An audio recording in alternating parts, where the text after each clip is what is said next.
They say the devil walks among us, hiding in plain sight, disguised as an ordinary man, a loving father, a friendly neighbor, a man you'd never suspect until it's too late. But what if I told you that, for decades, one of the deadliest hitmen in American history lived just like that, undetected, unsuspected, and unstoppable? A man who killed for money, but also for revenge. A man known as El Mano Negra, the Black Hand. José Manuel Martínez wasn't just a killer, he was a ghost. A shadow of death lurking in the background, striking without warning, leaving behind only bodies and whispers of his legend. But in the end, even the most elusive predator leaves a trail. And when law enforcement finally caught up, the truth was darker than anyone could have imagined. This is the terrifying story of one of the most prolific hitmen in modern history, a man who turned murder into an art form and evaded justice for decades. Stay with me, if you dare. Early life, seeds of a monster. José Manuel Martínez was born in 1962 in Fresno, California, but his childhood was divided between the US and Mexico. To outsiders, he was just another boy from a hardworking immigrant family. But beneath that ordinary exterior, darkness was brewing.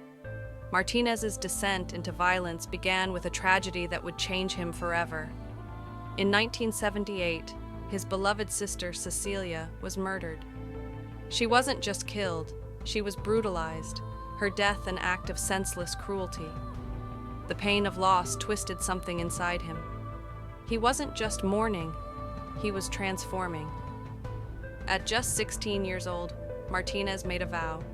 Justice would be served, but not by the courts. He would become the judge, the jury, and the executioner. First kill, the awakening. Revenge came swiftly. With ice in his veins, Martínez hunted down the man responsible for his sister's death. No hesitation, no remorse. And when it was over, something inside him changed forever. Most people would be haunted by their first kill. But for Martínez, it wasn't a burden, it was a revelation. The rush of power, the sense of control, he had stepped into the abyss, and he liked it. The hitman emerges. Cartel connections. Word spreads fast in the underworld, and soon, Martínez wasn't just killing for revenge, he was killing for money. Cartel members took notice of the young killer. He was ruthless, efficient, a man who got the job done and never got caught. Before long, he was working as a contract killer for some of the most dangerous drug lords in Mexico and the US. His targets? Rival dealers, traitors, anyone who got in the way of cartel business. And Martínez didn't just kill, he eliminated. He made people disappear. He made deaths look like accidents. He left behind nothing but fear. How did he evade justice? For years, Martínez left a trail of bodies across the country, from California to Alabama. And yet, he was never caught, never even suspected. How? Because he knew how to play the system. Most of his victims were criminals, drug dealers, gang members, people already on the wrong side of the law. When they disappeared, no one asked too many questions. And even when police found bodies, they rarely had the resources or the motivation to dig too deep. Martínez also knew how to blend in. To his friends and family, he was just a hard-working man, a loving father who coached soccer games and attended birthday parties. No one ever suspected that when he left town on business trips, he was flying across the country to put bullets in people's heads. But every killer makes a mistake eventually. And for Martínez, his downfall came from an unexpected place. The final straw, a murder too personal. In 2013, after decades of getting away with murder, Martínez made a fatal error. He killed a man in Alabama, not for the cartel, not for money, but for personal reasons. The victim had disrespected his daughter. That was all it took. But this time, law enforcement didn't look the other way. They started digging, and what they found was more horrifying than they ever imagined. The shocking confession. When Martínez was finally arrested, the truth came pouring out.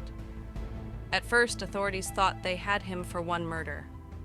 Then he confessed to 10, then 20, then 30. In total, Martínez admitted to killing over 30 people, maybe even more. And the way he spoke about it, was terrifying. No guilt, no remorse, just cold, methodical descriptions of each kill, as if he were recalling an old to-do list. One detective later described his confession as bone-chilling. Martinez didn't just talk about his murders, he relived them down to the smallest details. The way his victims begged, the way their eyes went lifeless, the way he always made sure they never got back up. Justice, or a late reckoning. Jose Manuel Martinez was sentenced to multiple life sentences, ensuring he would never see the outside world again. But even behind bars, one question remains. How did he get away with it for so long? Some say it was luck. Some say it was law enforcement incompetence. Others believe the system simply didn't care about his victims, many of whom were already criminals themselves. But one thing is clear. Martinez's story is a grim reminder that true monsters don't always hide in the shadows. Sometimes they walk among us, smiling, laughing, living normal lives until the moment they strike. Outro. Final chilling thoughts. So the next time you pass by a friendly neighbor, a hardworking father, a quiet man who keeps to himself, ask yourself, what secrets are they hiding? What darkness lurks behind their eyes? Because if history has taught us anything, it's that the most dangerous killers are the ones you never see coming.